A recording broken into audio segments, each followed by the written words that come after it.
Hello, everyone. Welcome to another episode of Living Lives with Khalid. Today, our guest is Nezar Kadhem. He's a founder of EDAP, which originated in Bahrain and now is currently in 8 countries, I believe. Hi, Nezar. How you doing? Hi, Khalid. Very well, thanks. Yourself? Thanks for having me on the show. Not bad. It's my pleasure. I'm happy you found the time to join us. But I just wanted to explain a little bit also about the Eat app. So Eat app is a reservation app. You can hop on and reserve in 8 countries, so Dubai, mainly Middle East. Let's say. Now you're in Dubai. I believe it's your headquarters, or is it still Bahrain? Yeah. We moved to Dubai back in 2015, at the end of Okay. 2015, and we have a small office in Bahrain, another small office in Saudi, small office in Lebanon, but the main HQ is here, yeah, in Dubai. Yeah. I wanted to say congrats on raising $5 million. That's incredible news in a time where everything hit the fan with Corona. So it was really good timing, I think. Yeah, I don't think we could have been any luckier. Like, they literally closed 6 weeks, I think, before COVID. It's So, so insane. Yeah, and I know a lot of entrepreneurs who were in the middle of it or at the tail end of fundraising, and then COVID sort of interrupted and slowed down everything. Yeah. So yeah, definitely the stars aligned for And it us. really, really affects your sector as well, your industry, restaurants in general. They took a hit. I mean, some of them, the deliveries, saved them. But what are your thoughts on that? How did you guys manage? Yeah, I think there's been a few industries that are literally on the front line of this whole pandemic. I think hospitality in general, travel, and restaurants are at the core of those two. I think delivery, as you mentioned, that's nearly just a patch to help restaurants have just a little bit of oxygen. But across the board, we're looking at between 75 to 90% reduction in revenue for Yeah. most of our restaurant partners. And so delivery does help. And if there's a restaurant that you love, do pick up the phone or order online to help support them. Hmm. But yeah, definitely with the closure of restaurants and that rely almost entirely on dining business, they were hurt pretty bad. Yeah. Having said that, we're starting to see an exponential improvement now that the borders are slowly opening up, restaurants are allowed to operate again. Hmm. So there's definitely signals of hope. It feels like the worst is behind us, Yeah. but we're still far away from the all-time high numbers in the end of Yeah, January. yeah, of course. And also, I saw that you guys also have a table management system in the app as well for the restaurants as well. So, during this pandemic, were you updating it and working on it? And how did that affect? Because I'm sure it affected restaurants since no one was going in. So, how was the relationship with restaurants in terms of that system? Sure. Maybe before I jump into that, maybe I'll help explain a little bit about how ETAP operates. Please do. So ETAP has fundamentally two main operations. First is software, which is what you just spoke about. This is a software that we sell into restaurants. Maybe some of you who may have visited restaurants have seen in the front desk, they may have an iPad or a laptop where they check in customers. Um, for the most part, that's EDAP. So it's a table management CRM software that helps the restaurants manage their customers and their floor. But most importantly, out of that software, the backbone of it is the understanding of tables.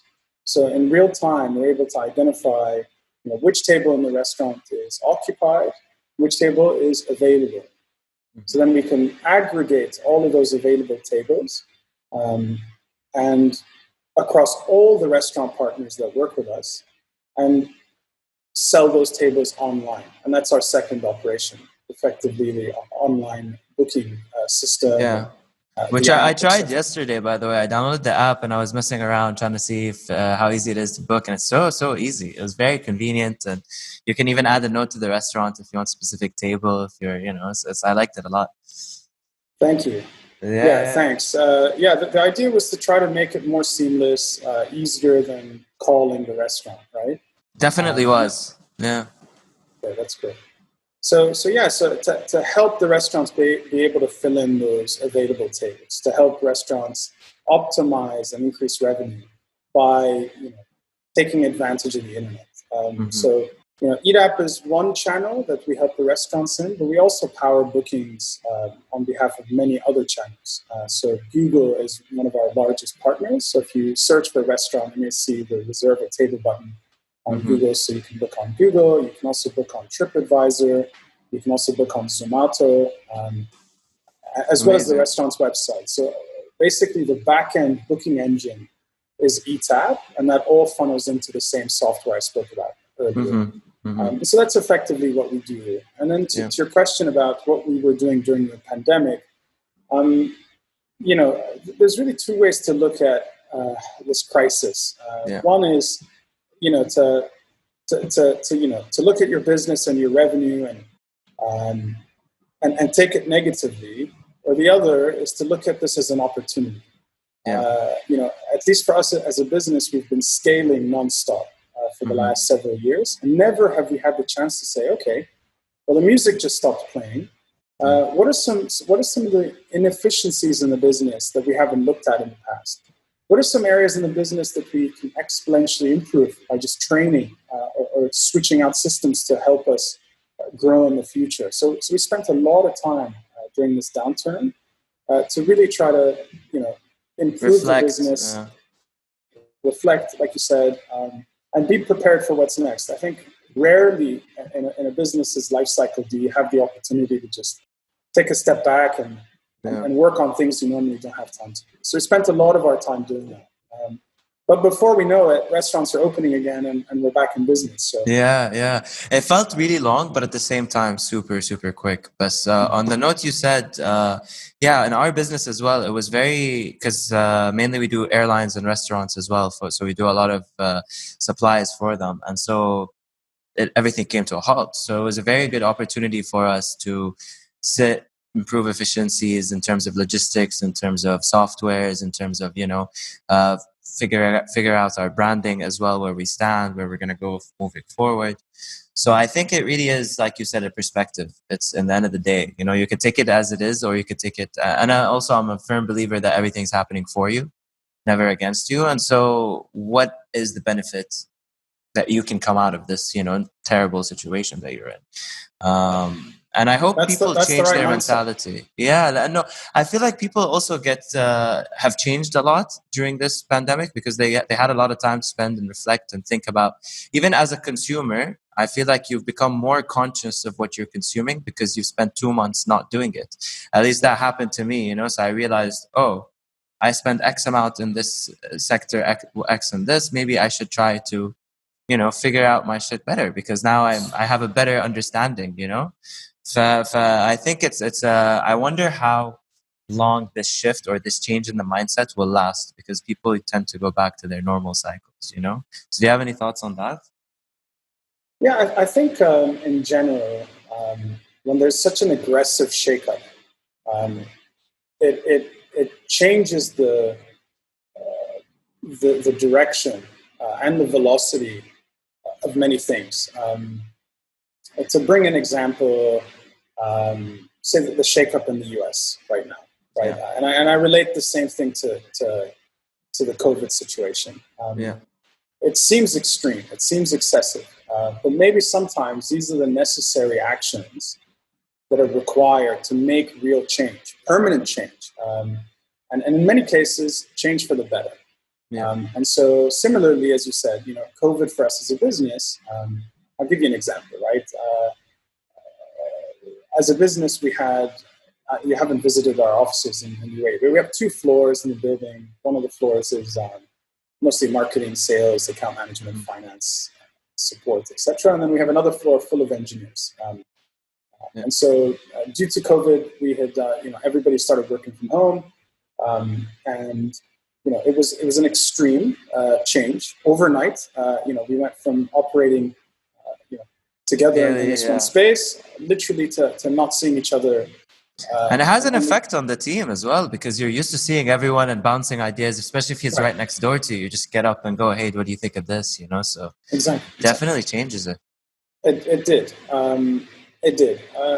On the upside for engineering, however, we realized that there are some roles in the company, the sort of hacker roles, right? Headphones, coffee, beanie, and just code away, right? You have that set of roles. We also have writers at EDAP, content creators. Mm-hmm. And we actually measured their output pre-COVID and then during COVID. And shockingly, we realized that engineering specifically, and there's many ways to, for some of the viewers who may be a little more technical, there's many ways to analyze the performance of engineering. But off the top, sort of surface macro level, you could look at the lines of code that the typical engineer produces on a whatever the frequency, whether it's daily, weekly, monthly, etc. Shockingly, we had a 40% increase. Wow, it's not a small amount of lines of code that was produced during COVID. So I think that is a positive, right? So even moving forward, we're no longer going to go back to the office to 2 offices. We now are going to have only 1 office. Most of our writers or engineers are going to be working predominantly from home, as that's just a better setup for them, and they can be more productive. Yeah. And then, of course, we have our office. So if there's any brainstorming sessions, any meetings, face-to-face discussions that are necessary, they can come to the office. Yeah, you have, because it's a good way to merge, because you have the office.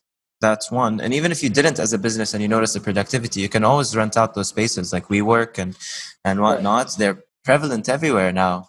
So I think that's one thing I appreciate about your leadership style. I know we only had a couple quick conversations over lunch, but you adapt quickly and you're very modern in your thinking. And that's something I really liked when we talked. And that's why I feel like now that the situation is over, a lot of people will still force their employees to go back into the office. Right. Yet you adapted to what's better for your employees and at the same time as a company.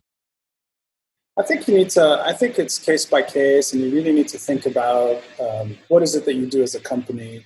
What are the real requirements? Like, write down the use cases, right? And for us, the use cases were, at least for engineering, were that they needed to produce the code, obviously to write the software, right? But at the same time, there was a use case of, wearing these multiple hats, challenging each other, sitting there, writing notes down on the whiteboard. So we'll still accommodate for that, and we'll have the teams come into the office when necessary. So I don't know, right? It's very difficult to make a recommendation for everybody to work from home moving forward. It's case by case.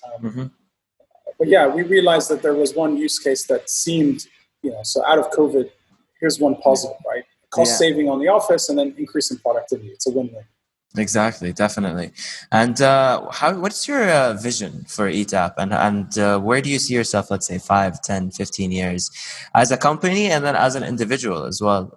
What are you trying to get from it? It's a great question. But a very easy one, hopefully, to answer. From day one, we sort of have this audacious, ambitious goal to become the number 1 restaurant management software company in the world. Yeah.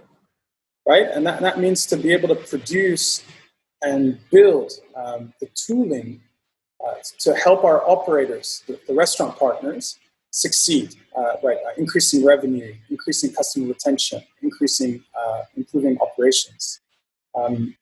And so that is sort of the audacious, ambitious goal. That's where we want to take the company.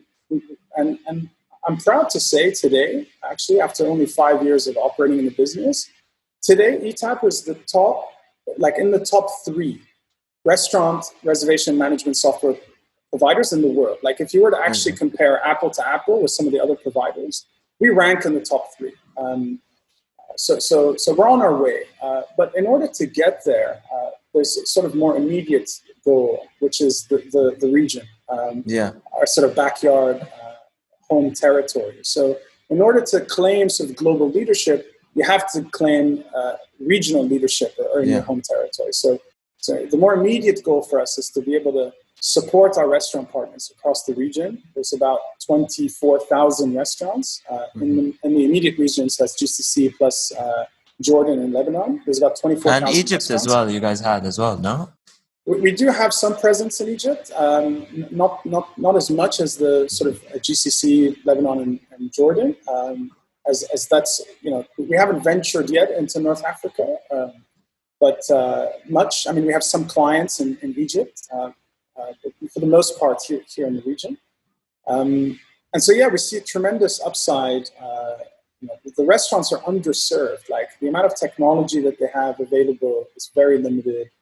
Their understanding of the internet and the user behaviors is very limited. And so I think we have a responsibility to assist and support those restaurant partners in moving online and giving them the tooling to be more successful. So that's sort of the goal in the more short term, is to really claim the regional leadership, and then eventually, our dream is to become a global company and to support customers everywhere.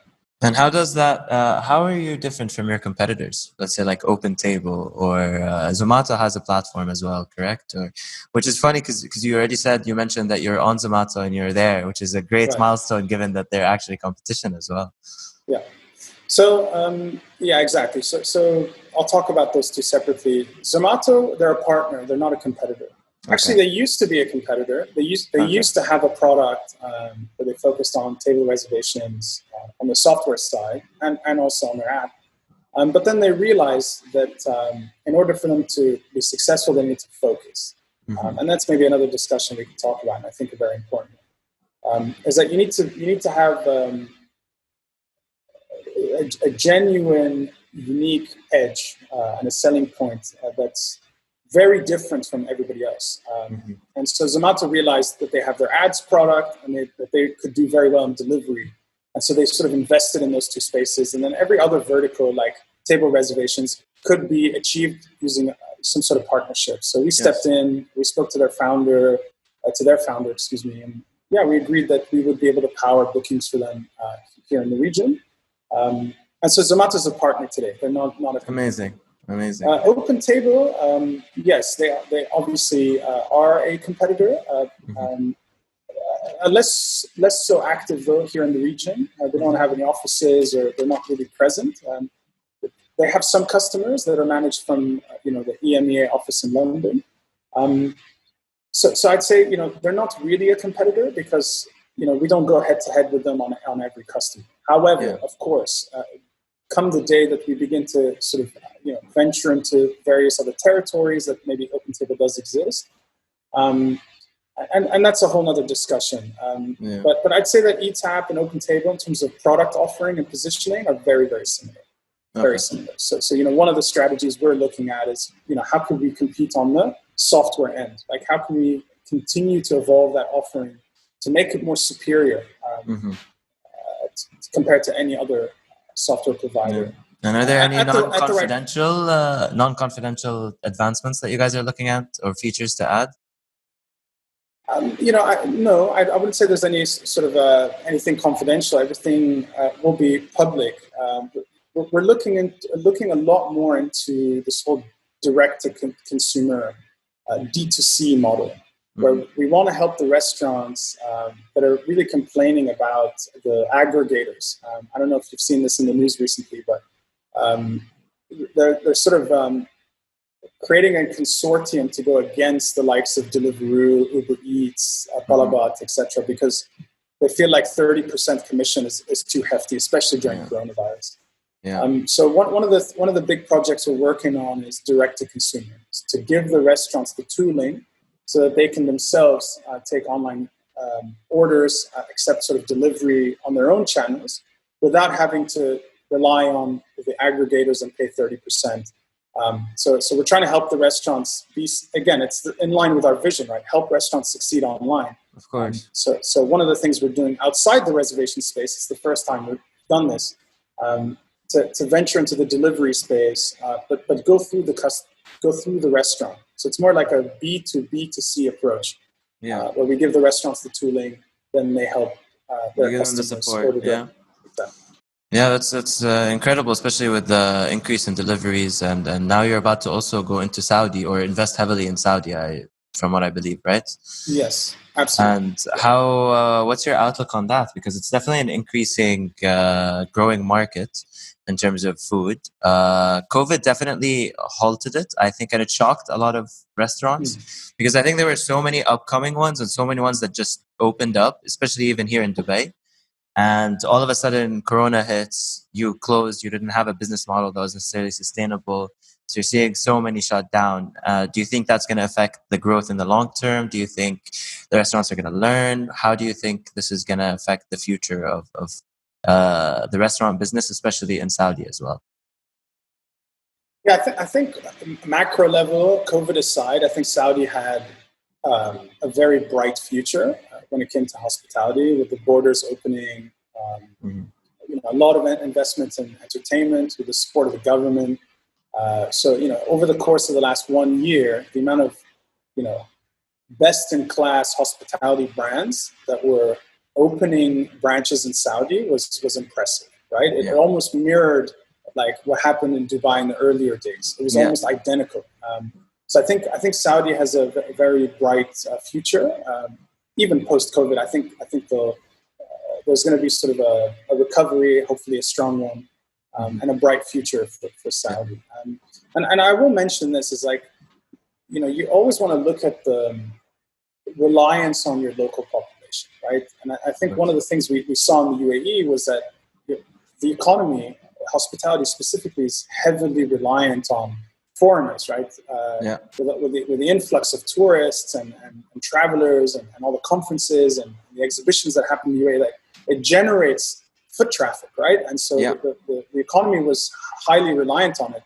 Hence this sort of economic and it damage. acted as a hub as well, because it was you had Emirates and you had so many people that they have layovers 1-2 days, and that fueled, exactly.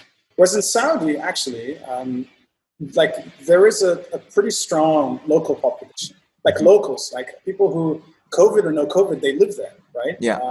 And so what we found is, like, even with pre-opening of the borders, like a lot of those restaurant partners were doing very, very well. And so I think Saudi has a bright future. I think Saudi is a big theme for us at EDAP. Has been, it's part of, like, I'd say we're proud that the best restaurant in the UAE is a partner of EDAP. The best restaurant group in Saudi Arabia is part of EDAP. The best restaurants in Lebanon, Bahrain, etc. We try to do that in our portfolio, like, to make sure that the number one restaurants work with us. And the number one group in Saudi constitutes, like, their average revenue and covers the customers that visit the restaurant is on a magnitude higher than the UAE.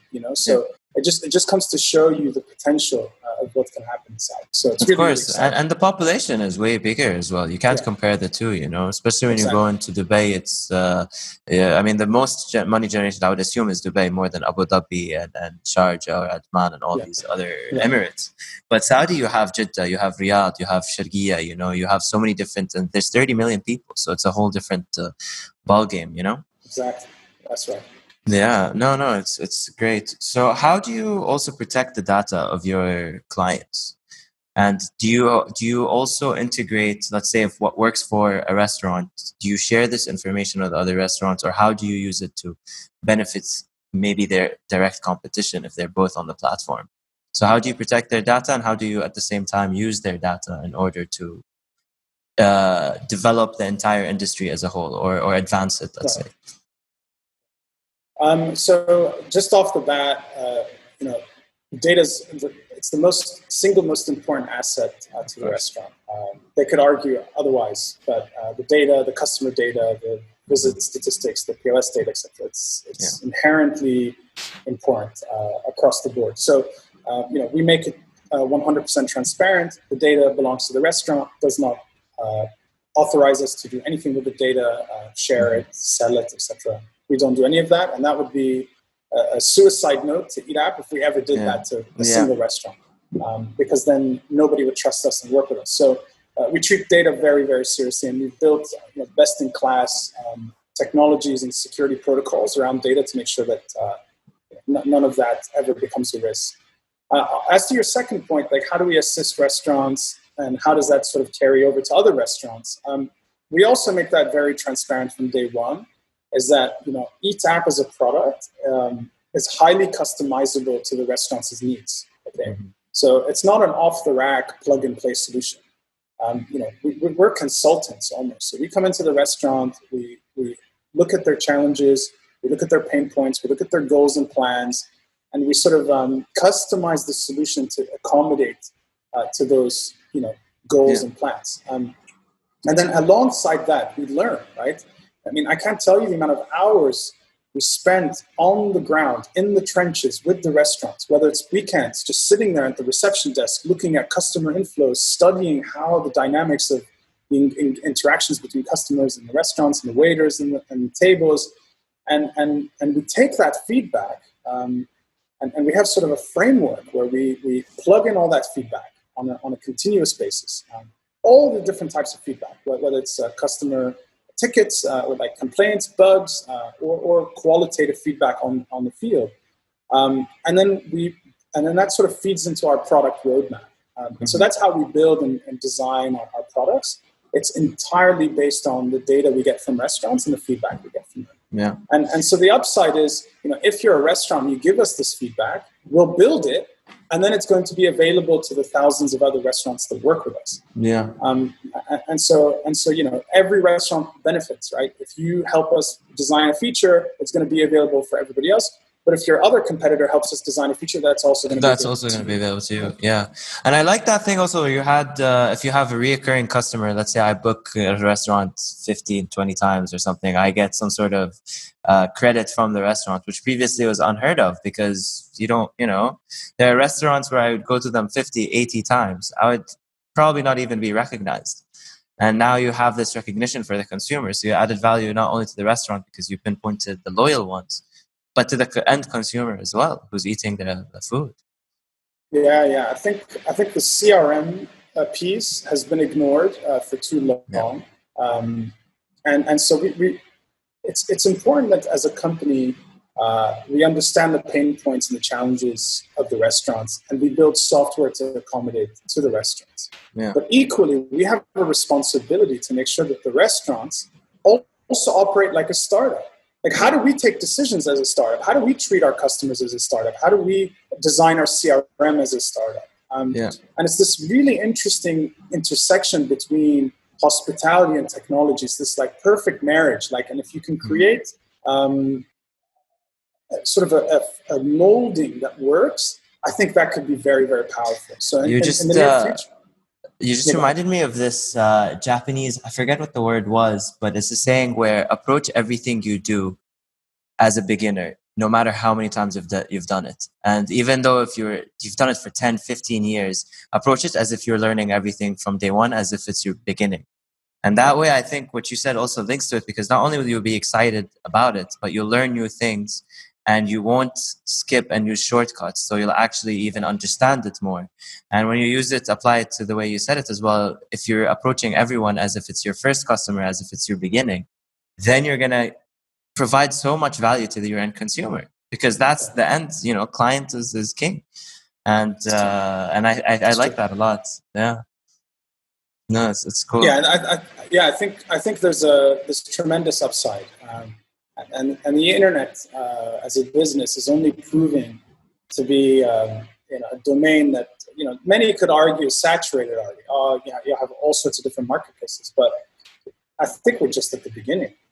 To take an industry, the total addressable market for restaurants is ginormous, right? And you take that as an industry alone, and you look at the tooling that they use and how underserved they are, and their understanding of the internet and how it works.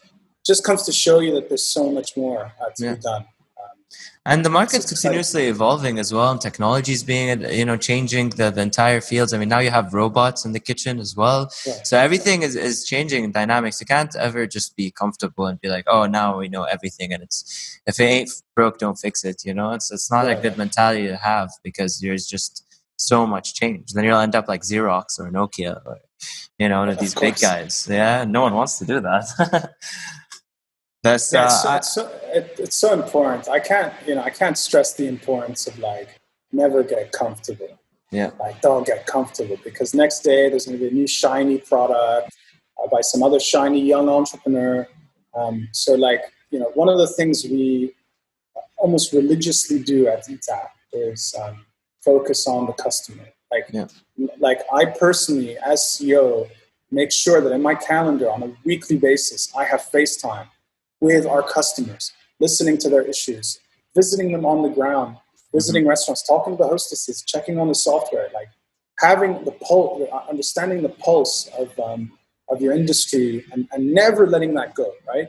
I think proved, time and time again, in various different industries, different companies, but that's how you succeed. You have to be positioned to listen to your customers and deliver value continuously, no matter how large the organization.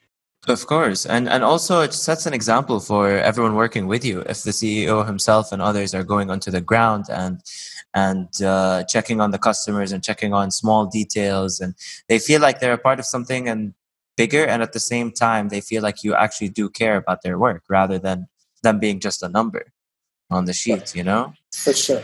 And that's a good segue, I think, to your leadership style. First of all, I remember when we first talked, you were telling me about the Sri Lanka trip that you guys had. And just for the viewers, he basically, one of his things is Nezar takes everyone or a lot of people to different countries where they can reflect on the past year and look forward to the next year and set some goals. And I'd let you talk about it more because obviously it's your thing. I really thought it was an incredible motivational thing that you did. Thanks. So just for the viewers, we do our sort of annual kickoff, we call it. And we thought, how could we make this kickoff more meaningful? How can we make the kickoff more impactful? And how could we sort of tie in various values that we have at ETAP, into this sort of one major event that we have per year? So we decided, let's travel. Let's sort of break the day-to-day common activities, and let's go somewhere spontaneous. Which is huge for the region. I mean, no one does that here.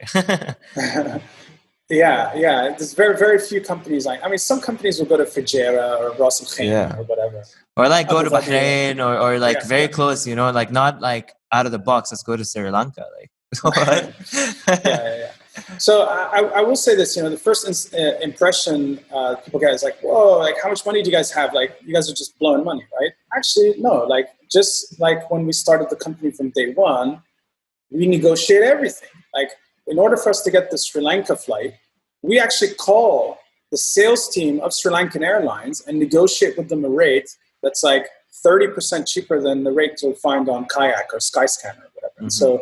And then we'll book it direct with Airbnb, and it becomes actually, if you're conscious of cost, you can get away with it. You could have an amazing offsite for very little cost. And the value is substantial. I mean, you're creating a loyal employees. You're creating a structure where a safe environment where people can get to know one another a lot more, which improves productivity. And I'm sure there are studies that back that up as well.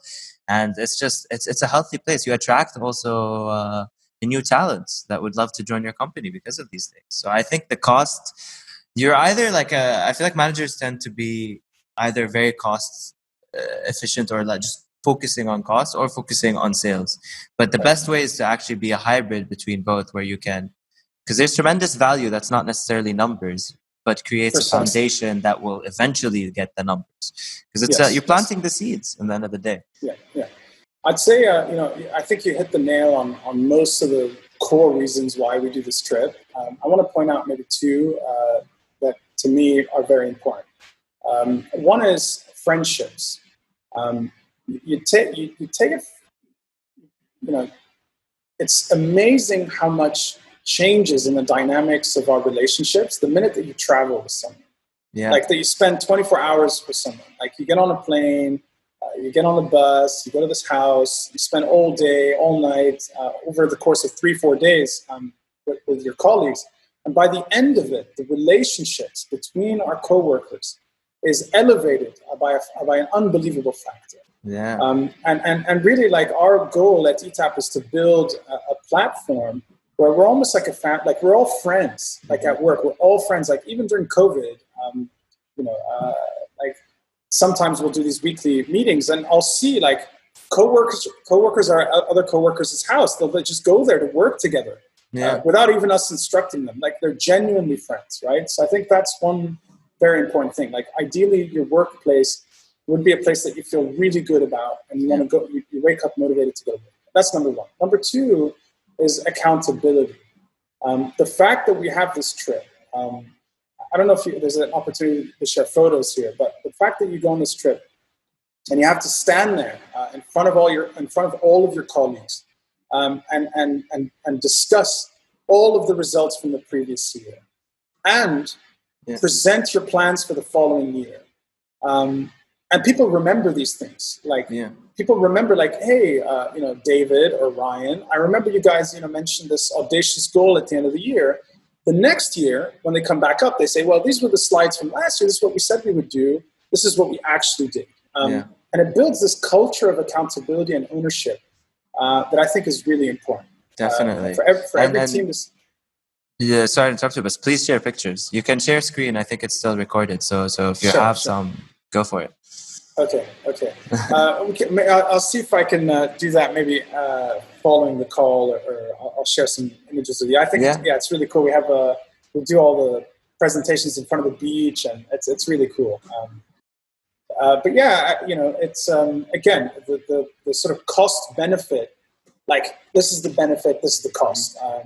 So highly encourage anybody who's thinking about it. And if there's no means to go to Sri Lanka, just do it anyway. Go to Fujairah, go somewhere else. But try to do that, and you'll find.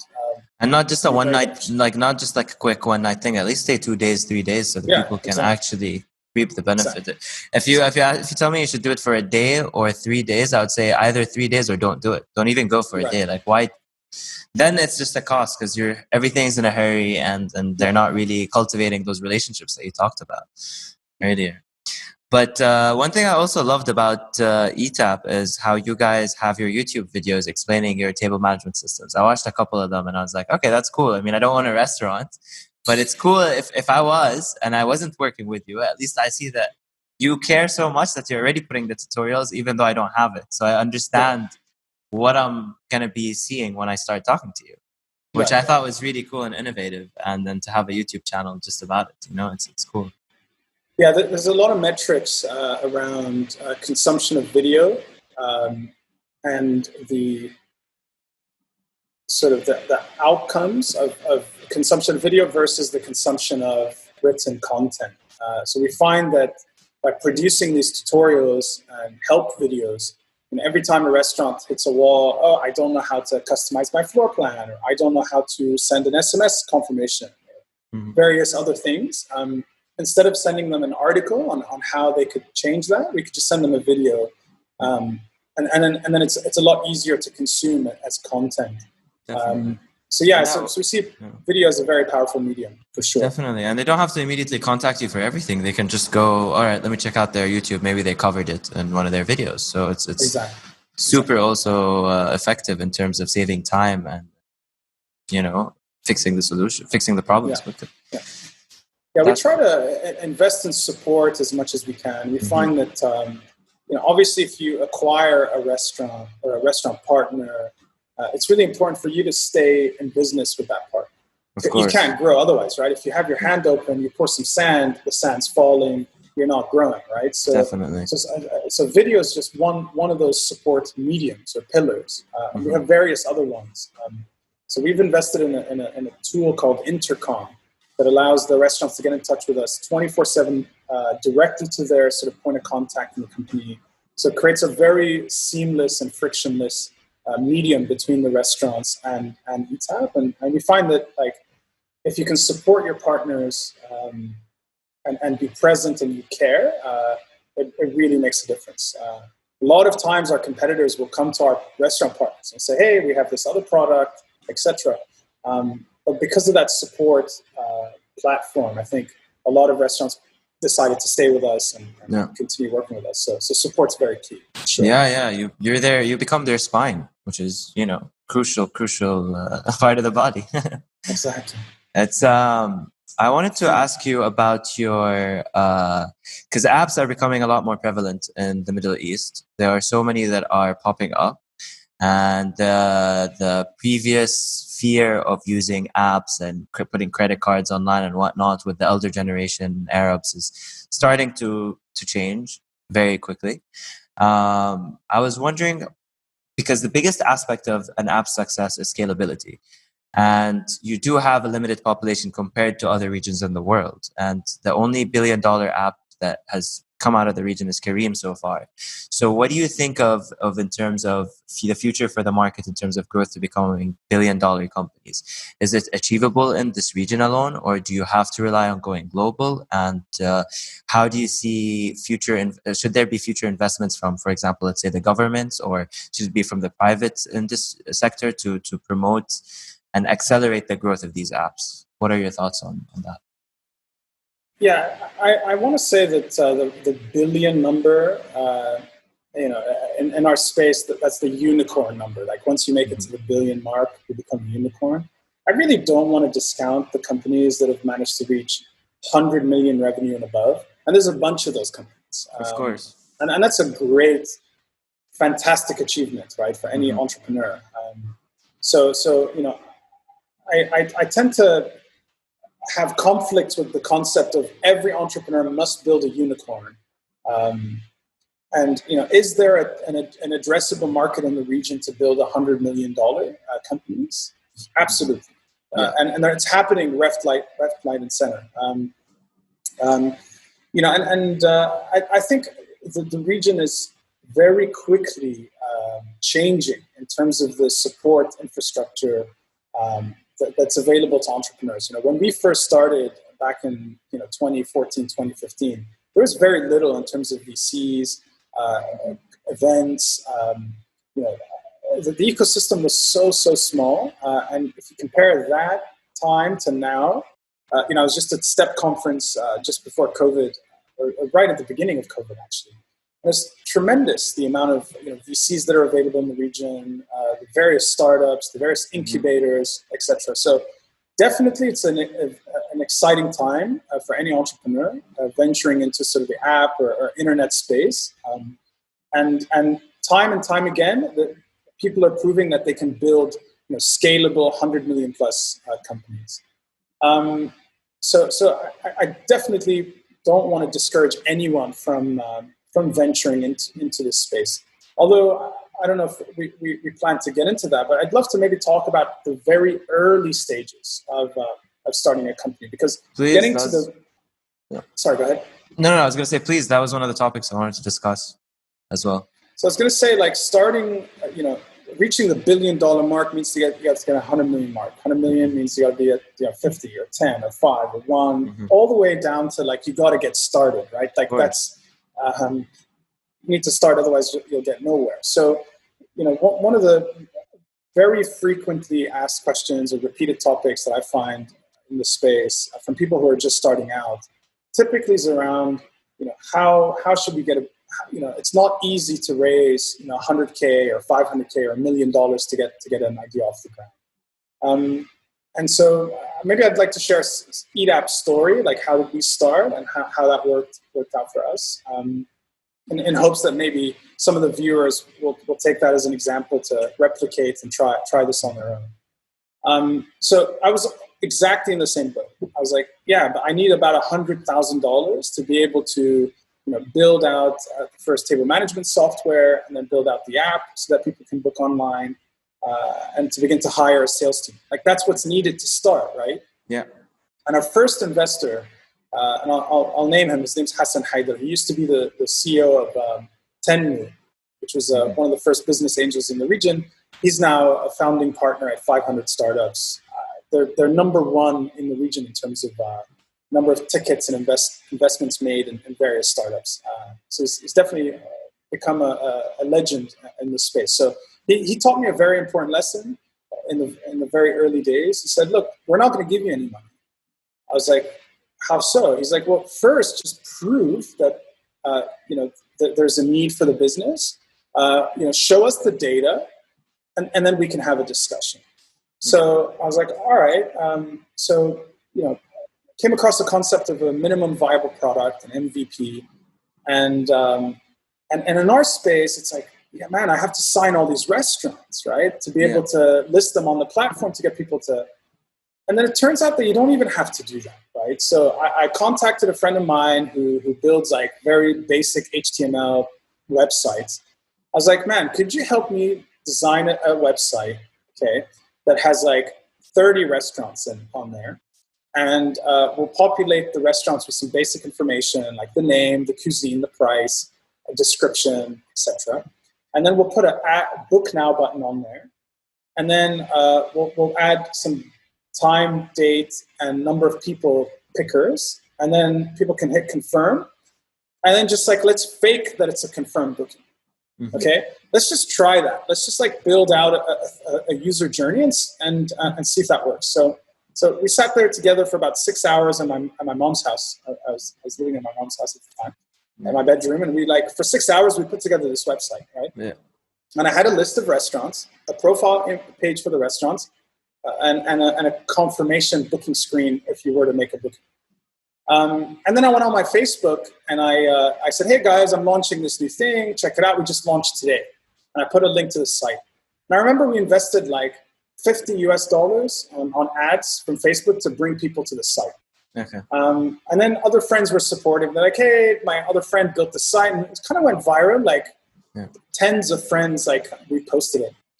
And before we knew it, many people started coming to the site. Like maybe hundreds of people came to the site, right? Yeah. And on the first day of launch, we were able to generate like 1 reservation per hour. Okay. Oh, that's amazing. And I was like, shit, man, like people are booking. So then, so Sarah made a reservation. So then I would call the restaurant. Hey, sushi restaurant, can I make a reservation? Sure.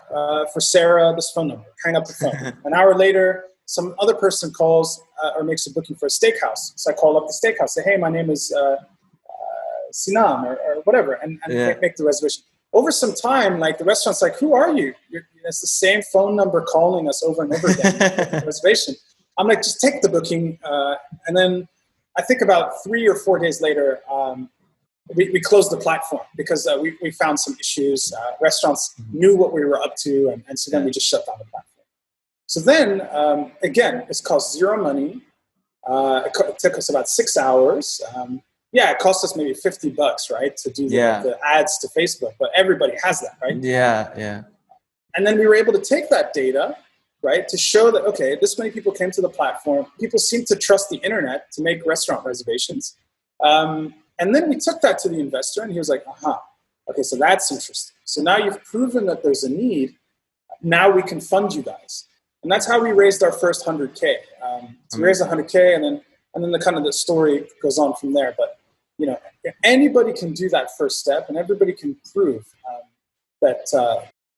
And the minute that you see complications, like, oh, but I need to do this, get rid of it. Like, really think about the slimmest, bare bone V1 of your product and fake it, right?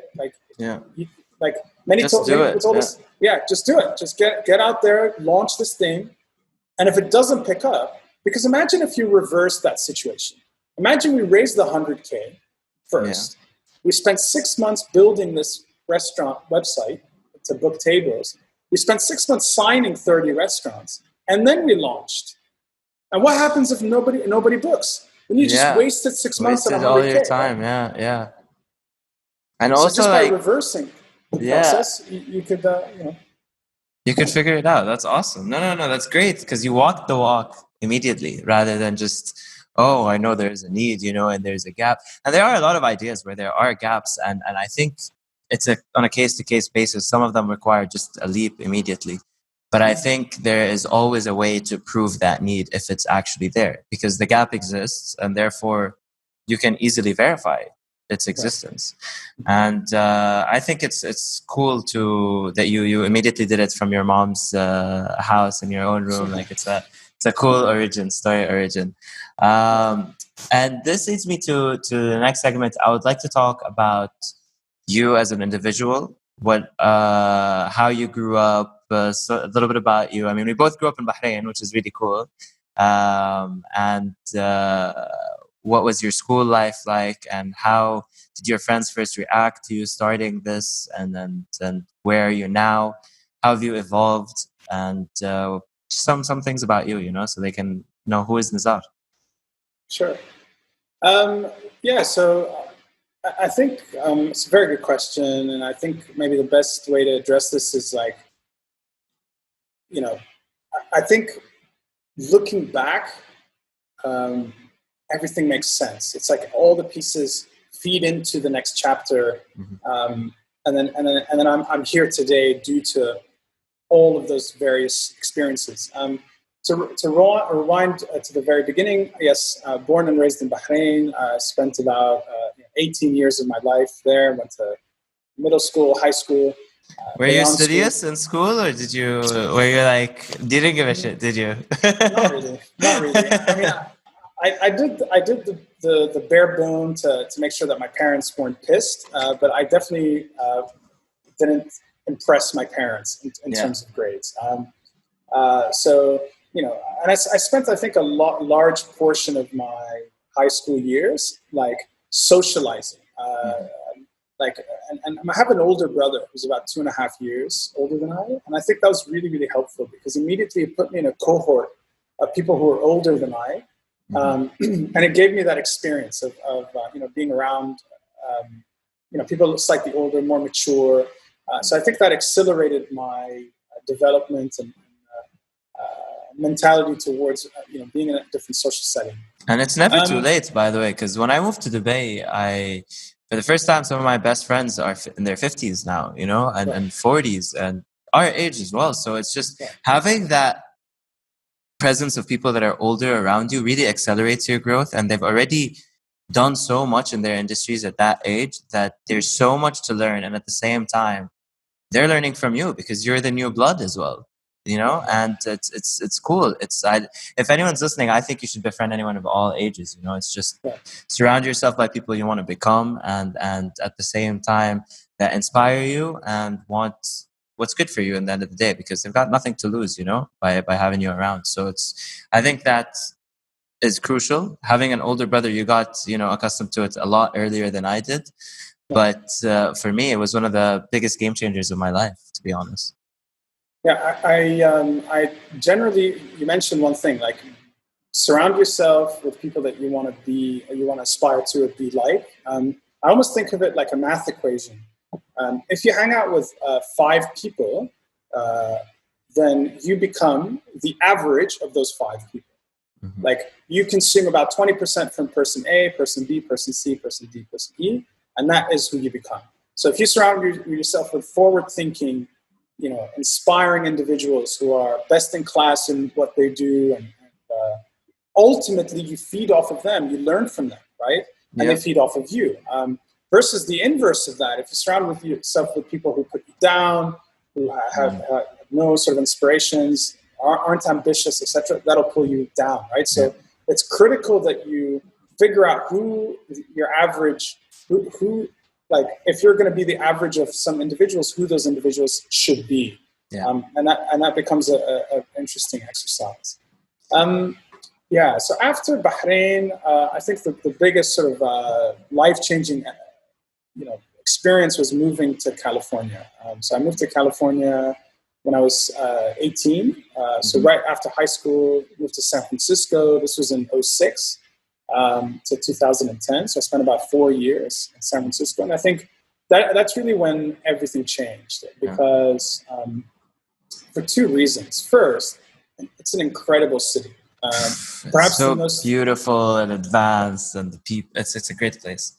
Great place. You've been? Yeah, so many times. Okay. I dated someone from Marin County, so I was in San Francisco in and out quite a bunch, and then I went to school in Colorado, so most of my friends as well were from California. Colorado, most people go there, and so I was always in Cali, whether it's LA or San Fran. It's a great city. It has its charm. It's like nowhere in the world is like San Fran.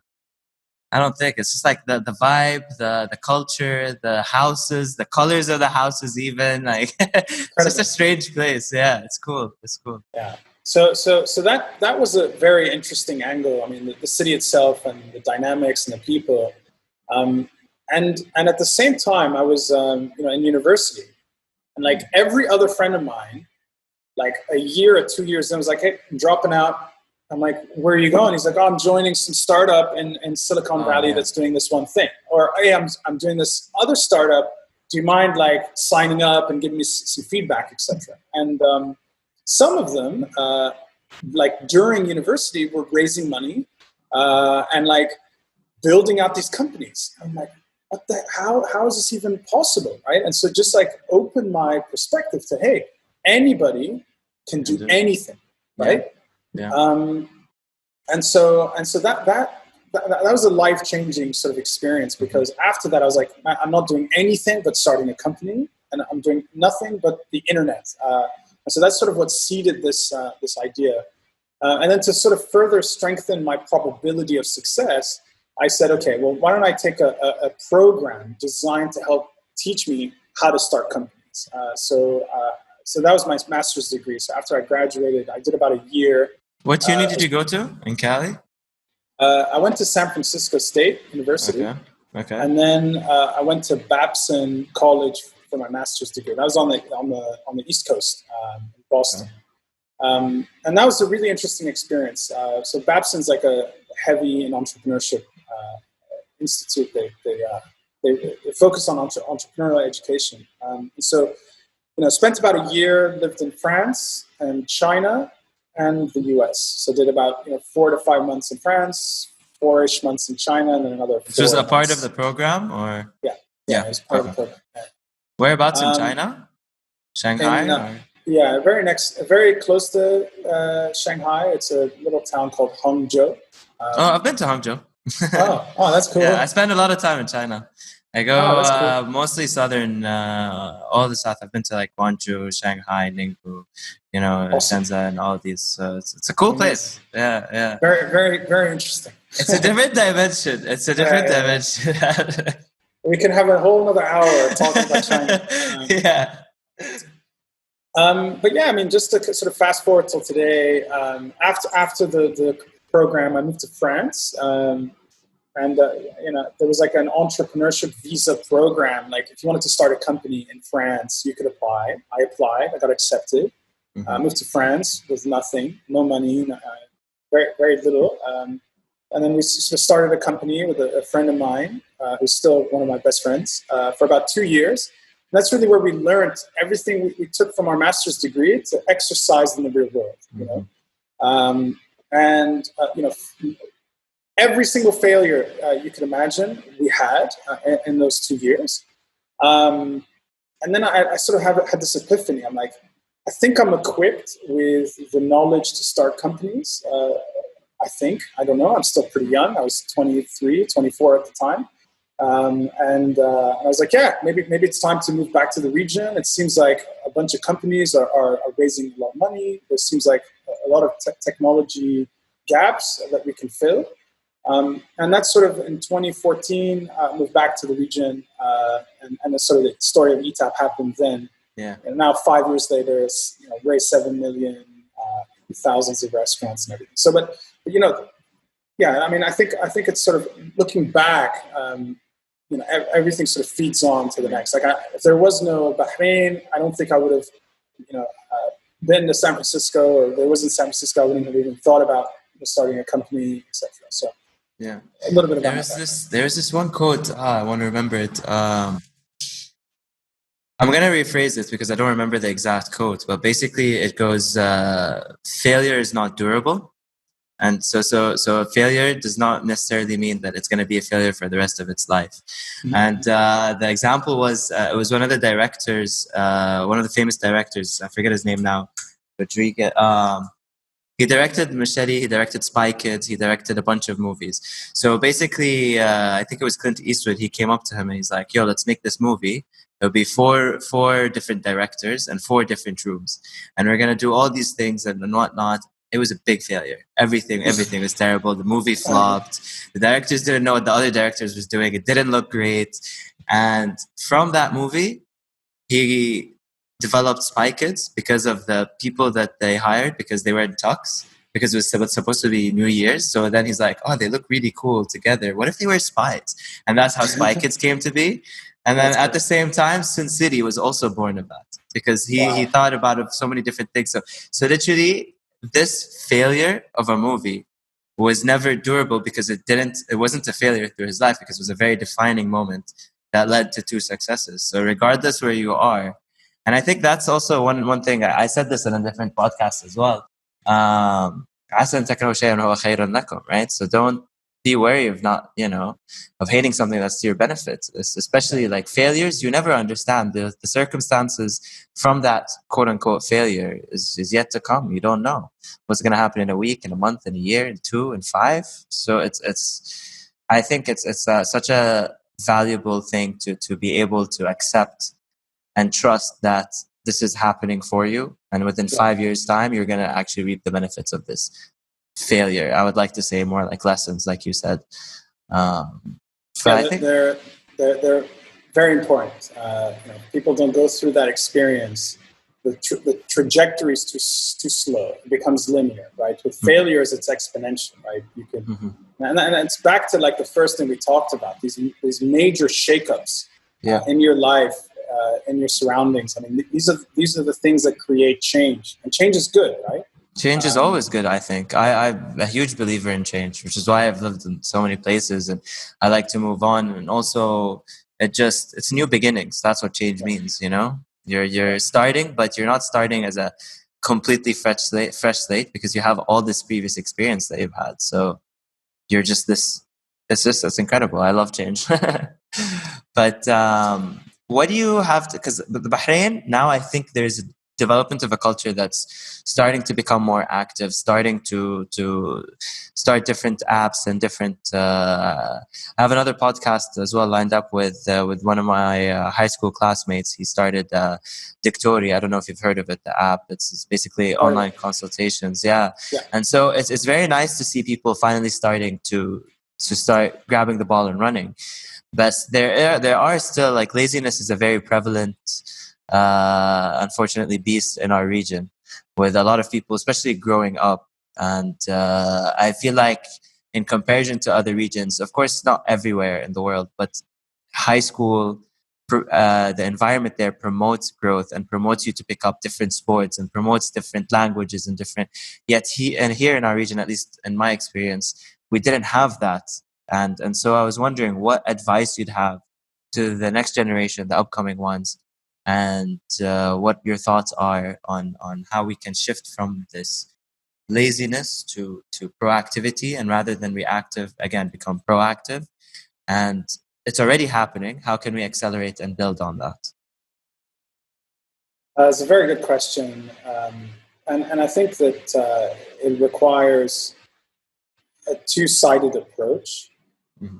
First, it's parenting, and it's the person being proactive to want to embark on new projects and do things a little differently.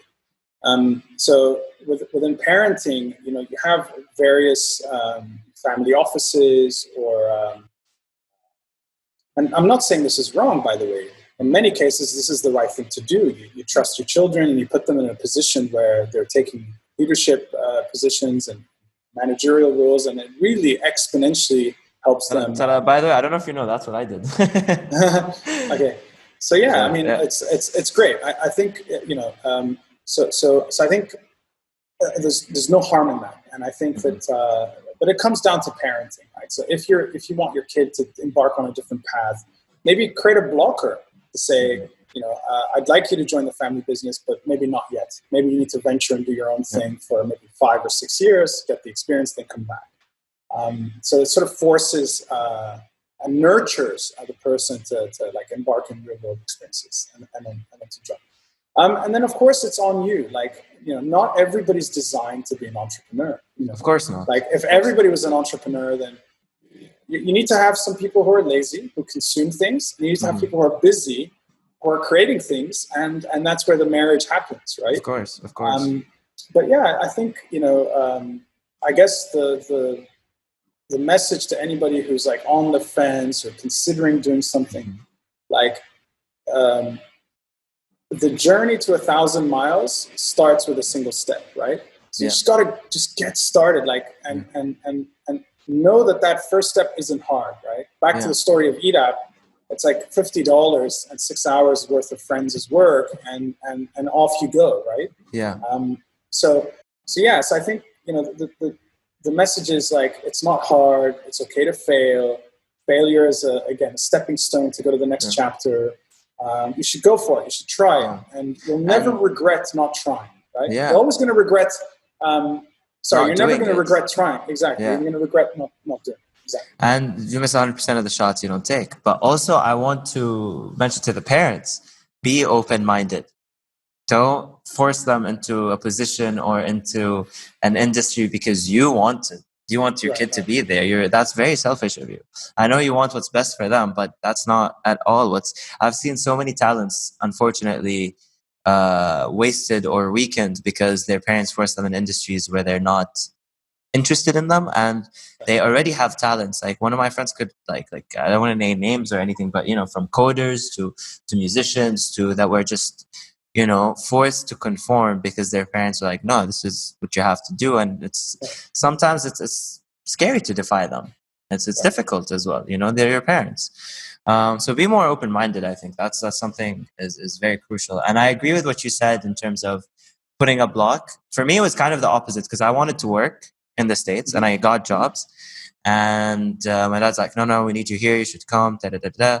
And I told him, all right, let's meet halfway. Instead of going to Saudi, let's start the business in Dubai, and I'll come and I'll be the first employee in Dubai. And therefore, I still get a startup feel because I'm working on all of these things. But I have at least the foundation of everyone in Saudi that has learned and that's done all that. So I did my 2 or 3 months training in Saudi, and then I was thrown in Dubai all of a sudden, you know, with the guidance of our CEO. But I was there 4 days a week, 3 to 4 days a week alone, you know, in Dubai, trying to figure it out, which was really, honestly, like it was difficult, a little bit nerve-wracking because, you know, you're like, oh shit, there's like an office, there's investments, there's, you know, I need to do something out of this. And I think that's where it started. And so I think it also, like you said, it's all about parenting and how you have them embark on that journey and be open to their inputs, because if you can't just throw them into the business without having their inputs, because what if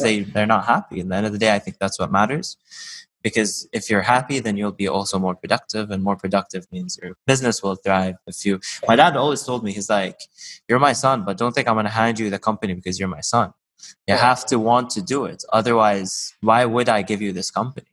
Like I spent so much time on it, you know, why, you know, so you have to show that you deserve it and you want it. And at the same time, be uncomfortable.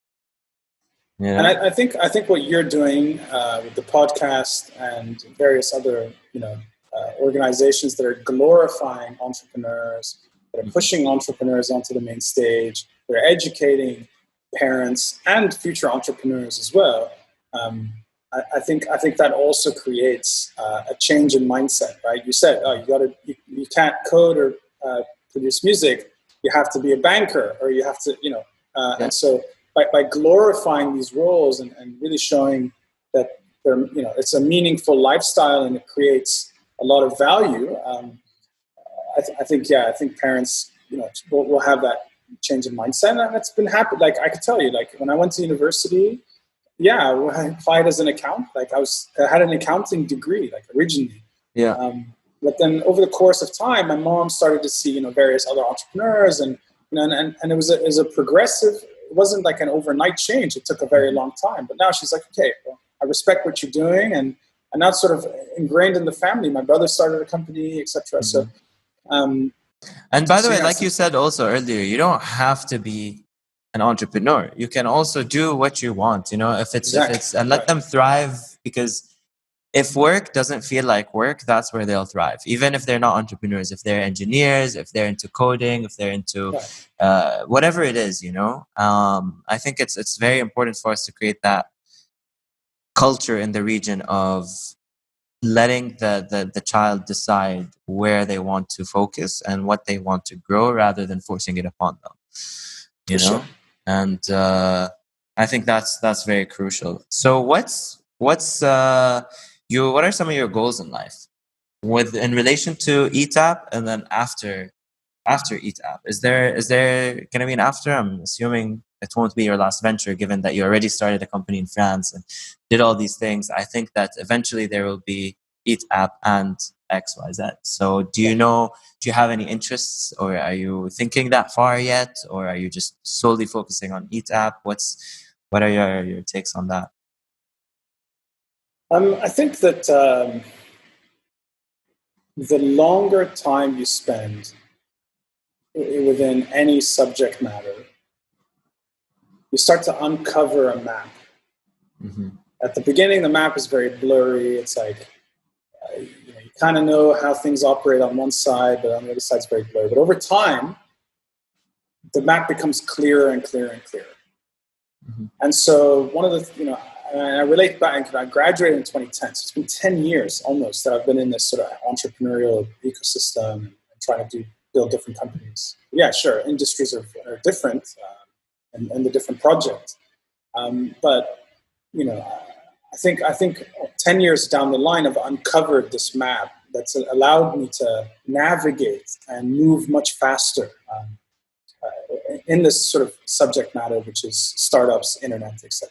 Mm-hmm. So I imagine myself in the future to continue to broaden this map, to continue to make the map a lot clearer, and to be able to support various projects, entrepreneurs, and different stakeholders within this organization or this ecosystem, as I grow older. So I would imagine that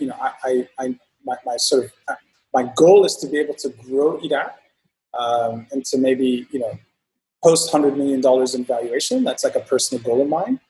And then the outcomes of that could be to get involved. As I mentioned, different stakeholders, right? So either you're on the ground and you're in a leadership position managing a company, or you could be a mentor to a company, or you could be an investor to a company, or you could be an owner to various other companies. So of course, the sort of ladder becomes a lot more interesting over time, right? I'm yet to uncover that part of the map, but I think that's my ultimate goal, is to be sort of a subject domain expert, to be the best and that I can, and that the advantage of time and experience could help me succeed in the future. So that's on a sort of a professional sort of scope. On a more personal scope, I'm very passionate about music. I don't know if you know this, but I also, together with a couple of friends, started Soundscapes, which is a festival in the region. Actually, was born out of Bahrain. I know it, of course, but I didn't know you did it. Yeah, that's cool. That's cool. Yeah, so it's highly inspired from Burning Man, sort of a gathering that I attend once a year in the US. I've been for 6 years now. You've gone 6 times? Yeah, 6 times. That's dude. I wanted to go this year, then Corona happened, got canceled. Yeah. But this was my year. But I've only been to Coachella so far as a festival. But let's pair. I'm happy to help in the planning. It requires a lot of planning. Yeah. But one of the sort of personal sort of drivers is to continue to promote creativity, art, predominantly around sort of the music scene in the region. And Soundscapes is sort of the launch pad for that, right? So I think it's been pretty incredible what we've been able to achieve in the 4 years or so for Soundscapes, both in terms of upbringing of local artists. One of the very early sort of founding partners and artists that played at Soundscapes is now like a global DJ. His name is Zone Plus, or Ziad, you may know him. But that all started at Soundscapes. Like he got inspired from the artists that came, and now he got signed to some of the biggest labels through those relationships and experiences at Soundscapes. So can we continue to expand that in the region to promote art and music? Yeah, incredible. Yeah. And so that's sort of on a more sort of personal note as a goal. So I think that this magic and the unknown. I sort of know the sort of space that I want to be in. I'm very passionate about internet, startups, ventures. I'm passionate about music and festivals and arts. Like, I just want to continue to do that and see sort of where life takes me. Definitely. For me, actually, starting a festival eventually is one of the the things I want to do.